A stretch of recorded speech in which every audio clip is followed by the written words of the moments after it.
Merci beaucoup, camarade Laurence. Mesdames et messieurs de la presse, bonjour. Bonjour. Et comme vous nous voyez ici présents, nous sommes la délégation qui revient de Doha. Et nous avons signé la déclaration de principe que nous avions discuté ensemble avec le gouvernement de la République, représenté par la délégation qui était à Doha. D'entrée de jeu, la médiation fixe le cadre. Il a fixé le cadre en disant qu'il s'agit des deux parties, le gouvernement de la République et l'AFC 123. Sur la table, les deux parties ont discuté de certains principes énoncés dans la déclaration que vous voyez là-bas,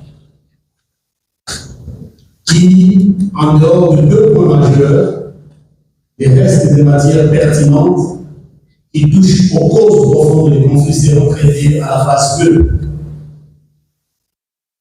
Par conséquent, il y a la partie gouvernement de Kinshasa et la partie AFC 123 au pied des galeries. Le deuxième point que je voulais relever ici, la déclaration a 7 points majeurs. 1. Nous devons traiter ici les principaux généraux. 2. De cesser le feu. 3. Mesures de confiance. 4. Restauration de l'unité gouvernementale. 5. Retour de personnes déplacées et des réfugiés. 6. MONUSCO et mécanismes régionaux. 7. Accord de paix. Ce sont les 7 points. Au sortir d'ici, nous allons vous donner un dépliant pour que chacun de vous ait le contenu de ces principes. Il n'y a pas de secret. Et nous voulons vous dire que enferme cette déclaration. Pas de supputation de personnes qui n'ont pas été à la table de négociation et qui passent dans beaucoup de médias pour dire des contre-vérités. Ce que nous allons vous dire, c'est la vérité, rien que la vérité, et l'esprit qui a conduit à la signature de cette déclaration. Que contient chacun de points majeurs? Dans le premier point, le parti, vous allez le lire là-bas, sont convenus que la paix durable, c'est le socle à la construction d'une nation unie, prospère et sécurisée au bénéfice du peuple de notre pays. Le parti réaffirme leur engagement. Nous nous sommes mis d'accord, nous avons réaffirmé notre engagement à résoudre les conflits par des moyens pacifiques, c'est-à-dire le dialogue.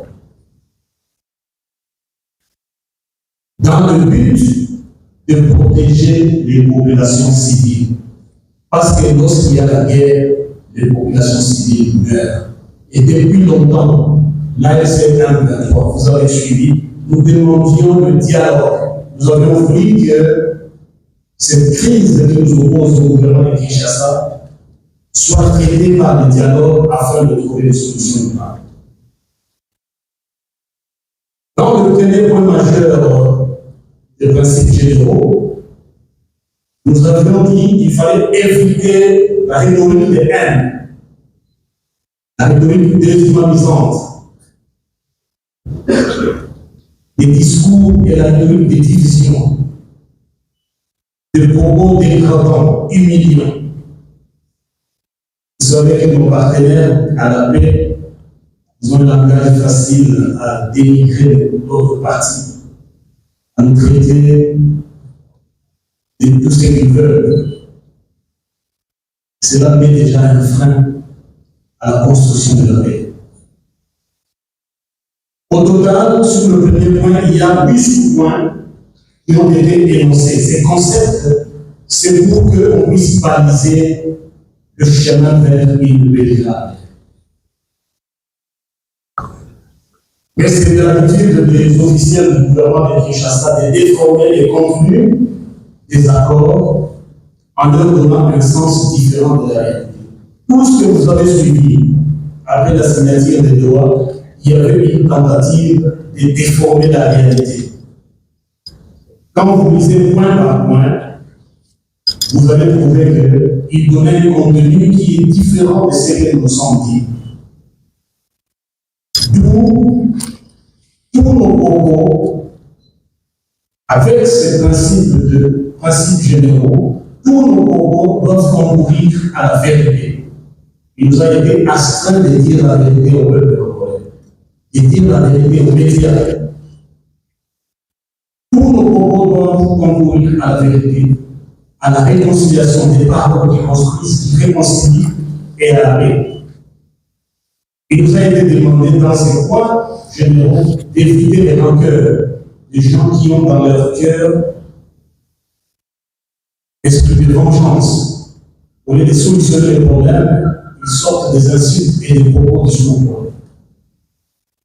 Tout cela pour l'amélioration des conditions de vie des populations. Voilà pour ce le premier point, qui ont sous-points, 8 sous-points. Quand vous allez lire, les partis conviennent de privilégier la voie des dialogues, la négociation pour les différents, renonçant l'usage de la force ou à toute rhétorique hostile conformément au cadre conjoint des EAC, SADC, tel que adopté par l'Union africaine. Lorsque la mission de SADC, qui est venue avec un mandat offensif pour nous attaquer, avait échoué ici à Goma,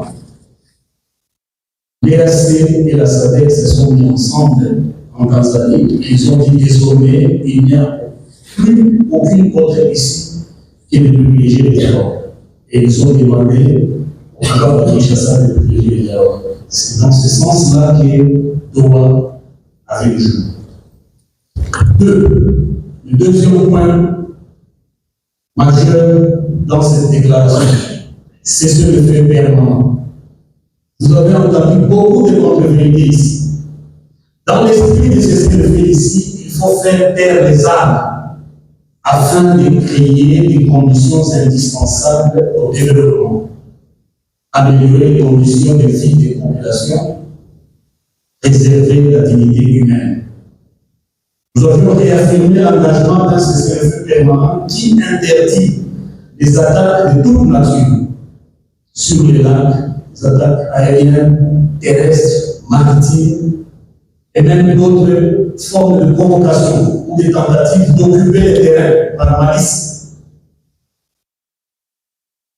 Et tout acte de sabotage. Vous vous rappelez, quand nous sommes retirés de Walikale, pendant qu'on faisait le mouvement, les avions du gouvernement ont bombardé les ponts à Walikale pour casser, disant qu'ils voulaient interdire notre progression vers Israël. Le gouvernement congolais, par ces méthodes qui ne sont pas bonnes, pose des actes de sabotage. Récemment, vous avez suivi les sabotages de l'avion humanitaire à Bidémo. Or, on nous dit dans l'esprit qu'il y avait ici, nous devons arriver à soulager les souffrances de la population. Tous, nous militons pour le bien de la population, leur dignité. L'AFC 123 vous promet d'établir un bulletin quotidien de violations qui se sont faites par la coalition gouvernementale. Tous les jours, ils sont en train de violer les cessez-le-feu. Même après la signature à Doha, ils nous ont attaqués. À Rouki, vers Bine. Ils nous ont attaqués dans les massifs. Et nous promettons que nous allons mettre chaque fois à la disposition des médias un bulletin de violation des cessez-le-feu par le gouvernement. Rien ne donne la légitimité au gouvernement de nous attaquer.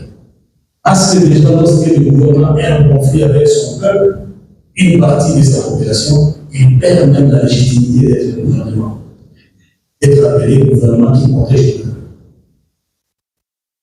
FARDC, les mercenaires, les FNDB, les forces burundaises, l'armée burundaise, les Ouazalendo, les FDLR, les Nyantoua, les Maïmaï, tous nous attaquent, tous les jours ils nous attaquent. Si ce ne sont pas des commandos d'élite des FARDC qui nous attaquent, ce sont les supplétifs qui nous attaquent. Et tout cela, la déclaration de principe a interdit. Toutes les forces impliquées dans les conflits doivent faire taire les armes.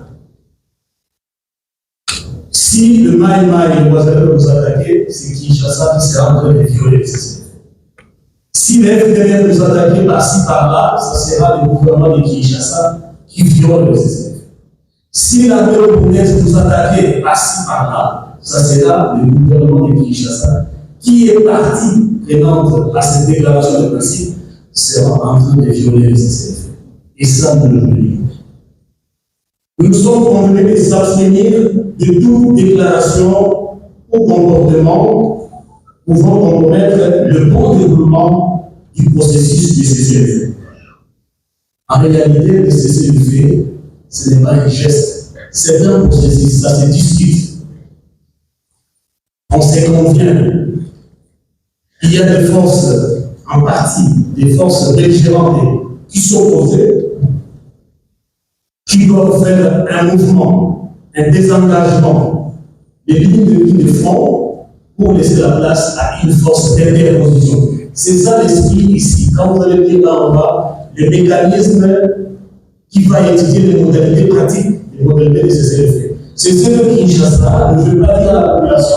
Ils vont se désengager 5 km en reculant le long des lignes de front. Les forces de l'AFC M23 vont se désengager pour laisser tous les longs des lignes de front une zone tampon dans laquelle va être installée une force neutre qu'on appelle force d'interposition. Et où maintenant, dans le point de Monisco et les mécanismes régionaux que vous avez vu là-bas en sous-point, viendront pour faciliter les suivis et la vérification. Le troisième point majeur, c'est d'abord, ce sont les mesures de confiance. Dans ce point, il s'agit de prendre des initiatives concrètes pour rassurer la population, pour créer un climat favorable à un dialogue constructif pour le retour de la paix durable. Ces mesures de confiance, comme on l'a dit, les concepts de confiance, nous devons rassurer notre population que plus jamais les armes vont encore crépiter. Plus encore les populations vont fuyant les hostilités et les affrontements. Et c'est là, nous nous sommes mis d'abord dans ces mesures, dans des initiatives concrètes. Et aussi, lorsque les armes vont céder, cela va créer un climat propice pour un dialogue constructif entre les parties. Dans ce point de mesure de confiance, nous avons accepté, nous tous, sans contrainte, de mettre en œuvre directement chaque mesure de confiance qui renforcera la confiance mutuelle dans la suite du processus. C'est-à-dire les points essentiels que vous voyez là-bas, nous nous sommes mis d'accord, après la signature, nous devons les mettre directement en œuvre. On ne va pas attendre. Si les gens vous disent que non, on va attendre sur certains points, ils vous ont trompé parce qu'il y a que 2 points ici qui ont été des points sensibles qui sont parmi les causes profondes des conflits. Entre autres, la restauration de l'autorité de l'État et le retour des déplacés internes et des réfugiés. Ce sont les 2 points qui constituent parmi les causes profondes des conflits qui seront traités dans l'accord de paix gouvernemental. Et lorsque nous sommes mis d'accord et nous acceptons de mettre en œuvre directement chaque mesure de confiance qui renforcera la confiance mutuelle dans la suite du processus, nous nous sommes également mis d'accord de mettre en place un cadre pour la libération de prisonniers. La libération de prisonniers est imminente. Pour dire, il il n'y aura pas de loi 6 s'il n'y a pas de libération de prisonniers. Cette matière ne sera pas traitée en phase 2. Avant que nous allions à Doha, tous nos prisonniers, plus de 700, doivent être libérés.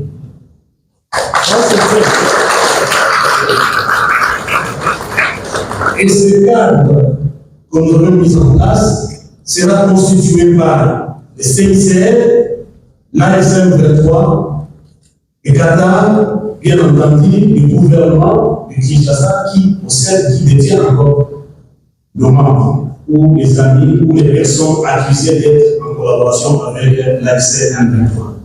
Et cela sera avant le début de parler de la phase 2 du dialogue. Sinon, qu'allons-nous faire à Doha si nos prisonniers ne sont pas libérés?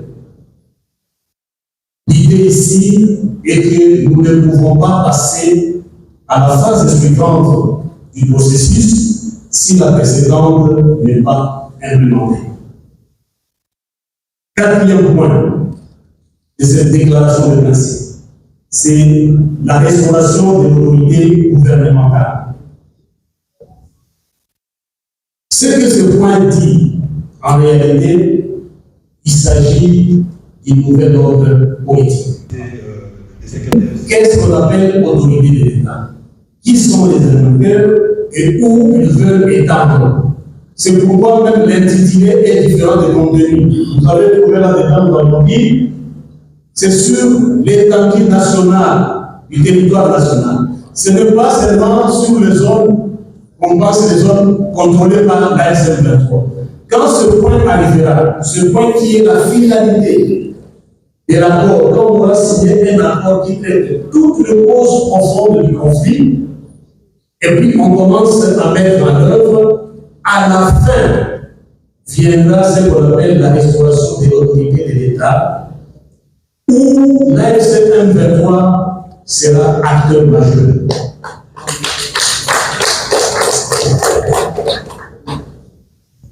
L'accord qui sera signé définira les modalités, les étapes et le calendrier de la restauration de l'autorité de l'État sur l'ensemble du territoire national.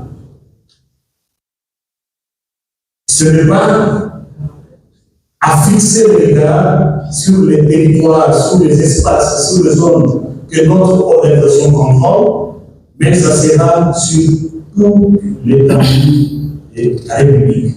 Et comme je l'ai dit, nous, c'est eux, pas ce gouvernement que vous voyez, d'autres acteurs seront des personnes, des acteurs majeurs pour la mise en œuvre de la restauration de l'autorité de l'État. Pour dire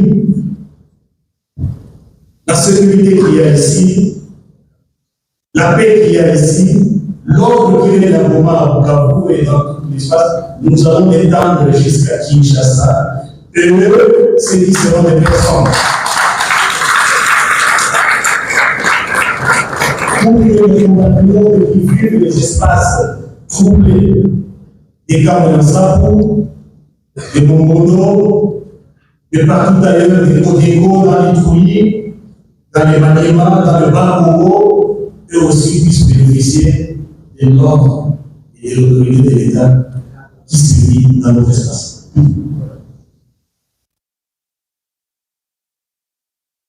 Et dans ce point de restauration de l'autorité de l'État, ce qu'ils ne nous ont pas dit et qu'à Doha, nous avons discuté sur les différentes réformes qui auront lieu pour une bonne gouvernance et dans ce que nous allons faire, dans ces réformes, nous allons proposer des réformes qui vont dans le sens d'améliorer le quotidien des Congolais et aussi pousser l'économie et le développement de notre pays. Par exemple, nous avons parlé sur le fédéralisme. Nous n'en cachons pas parce que nous savons que c'est la meilleure forme de l'État qui puisse arriver à faire décoller ce pays qui, 65 ans durant, a patauger dans la boue. Et dans la restauration de l'État, nous avons dit, c'est l'une des causes profondes du conflit et nous devons travailler sur cela avec énorme responsabilité afin de mettre à côté cette gouvernance chaotique qui a hérité aussi dans les chefs des animateurs qui sont en Kinshasa. Donc, la restauration de l'autorité de l'État, c'est la finalité du processus après avoir signé un accord et traité et résolu toutes les causes profondes du conflit. Ce n'est pas au 17 août, comme certains vous disent qu'ils seront à Roma le 17. Je pense que cela viendra lorsque nous aurons déjà résolu toutes les causes profondes du conflit et ça viendra, je pense, quand on aura épuisé toutes les voies nécessaires qui mettent le pays sur les rails. Et ça ne sera pas avec le gouvernement qui a quelque chose, comme je l'ai dit, je le répète encore, ça sera avec beaucoup d'autres acteurs ici, patriotes qui aiment ce pays et qui aiment ce peuple. Cinquième point, retour des personnes déplacées et des réfugiés. Les partis conviennent, les partis que vous voyez, le gouvernement de Kinshasa et l'F-23, se sont engagés à faciliter les retours sûrs, volontaires et dignes des réfugiés et des personnes déplacées. Dans leur milieu d'origine, en conformité, nous nous sommes engagés, l'ASM23 et le gouvernement de Kinshasa, nous deux ensemble, nous allons faciliter les retours sûrs, sécurisés et dignes de tous les déplacés internes et des réfugiés. Nous allons le faire en conformité avec la tripartite. Notre pays va signer des accords tripartites avec tous les pays d'asile, la Zambie, la Tanzanie, le Burundi, le Kenya, l'Ouganda, le Rwanda, et même l'Angola. Il y a aussi des réfugiés congolais qui sont en Angola.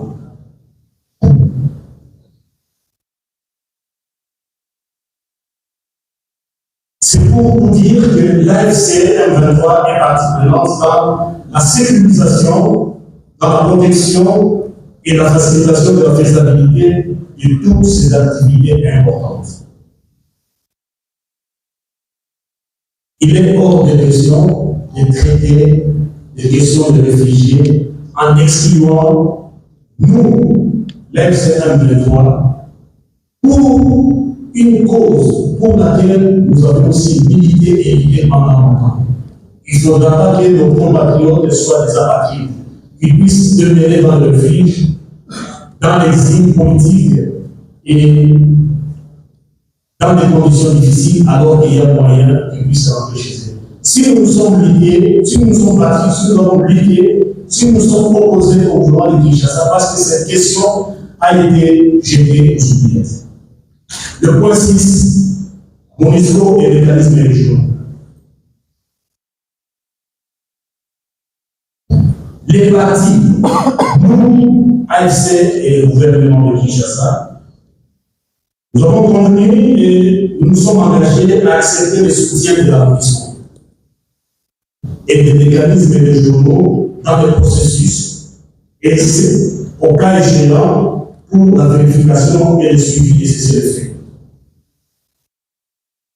En Tanzanie, lors du sommet des DAC SADC, l'idée de créer une force de reposition est sortie parce qu'on disait que, afin d'éviter que les forces continuent à s'affronter, il fallait créer une zone tampon, mettre une force de reposition. Le gouvernement de Kinshasa a voulu refuser l'idée, mais il y a des mécanismes régionaux comme les JVM, mécanisme de vérification de la CNGL, ça peut nous aider, et on peut définir ensemble d'autres forces en qui nous avons confiance, des pays qui n'ont pas de penchant, qui puissent venir pour être au milieu entre nos forces et les FARDC et toute la commission que vous connaissez. Donc, dans ce point ici, le mot MONUSCO, le mot mécanisme régionaux, c'est deux concepts. C'est pour venir en soutien à ce que nous, les compatriotes congolais, nous sommes entendus afin de nous départager le temps que nous serons en train de travailler des causes profondes qui, mesdames et messieurs de la presse, Ce n'est pas une affaire de 10 jours, de 20 jours, comme on l'a dit, un calendrier symbolique. Le 7e point, c'est l'accord de paix. Nous avions signifié dans cette déclaration de principe que nous avons signé un accord de paix. C'est-à-dire que c'est dans cet accord de paix qu'il sera question de traiter toutes les causes profondes du conflit, partant de la gouvernance, de la justice sociale, de l'autorité de l'État, du retour des réfugiés, du développement durable, du nouvel ordre politique. C'est ça ce qui est inclus dans cet accord que nous allons discuter lorsque nous rentrerons à Doha.